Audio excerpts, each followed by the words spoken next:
This is the word that I, Isaiah the son of Amoz, saw concerning Judah and Jerusalem. Now it shall come to pass in the latter days that the mountain of the Lord's house shall be established on the top of the mountains, and it shall be exalted above the hills, and all nations shall flow to it. Many people shall come and say, Come, and let us go up to the mountain of the Lord, to the house of the God of Jacob.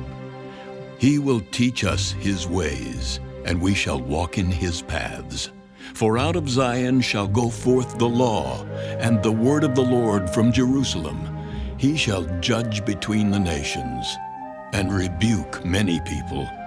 They shall beat their swords into plowshares, and their spears into pruning hooks.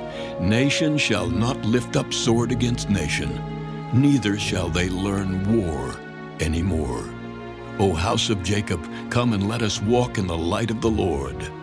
For you have forsaken your people, the house of Jacob, because they are filled with eastern ways.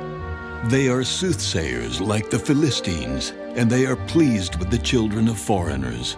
Their land is also full of silver and gold, and there is no end to their treasures. Their land is also full of horses, and there is no end to their chariots. Their land is also full of idols. They worship the work of their own hands, that which their own fingers have made. People bow down, and each man humbles himself. Therefore do not forgive them. Enter into the rock, and hide in the dust from the terror of the Lord and the glory of his majesty. The lofty looks of man shall be humbled. The haughtiness of men shall be bowed down. And the Lord alone shall be exalted in that day. For the day of the Lord of hosts shall come upon everything proud and lofty, upon everything lifted up, and it shall be brought low. Upon all the cedars of Lebanon that are high and lifted up, and upon all the oaks of Bashan, upon all the high mountains, and upon all the hills that are lifted up, upon every high tower, and upon every fortified wall, upon all the ships of Tarshish, and upon all the beautiful sloops. The loftiness of man shall be bowed down, and the haughtiness of men shall be brought low.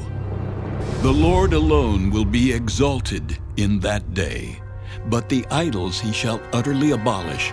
They shall go into the holes of the rocks, and into the caves of the earth, from the terror of the Lord and the glory of his majesty, when he arises to shake the earth mightily.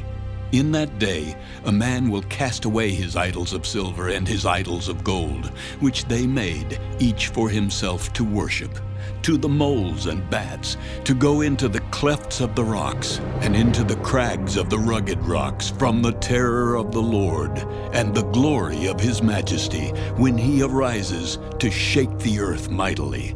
Sever yourselves from such a man, whose breath is in his nostrils, for of what account is he?